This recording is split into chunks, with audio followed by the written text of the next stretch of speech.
10 lines on smog.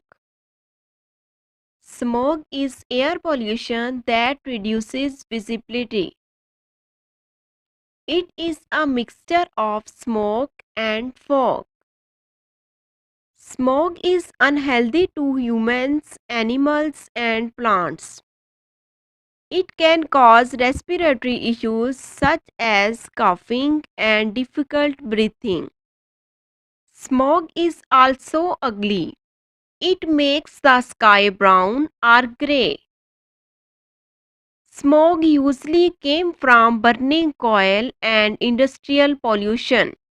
Everyone can take part to reduce smoke, such as drive less, use less energy, use public transportation, fuel up during the cooler hours of the day, night, or early morning.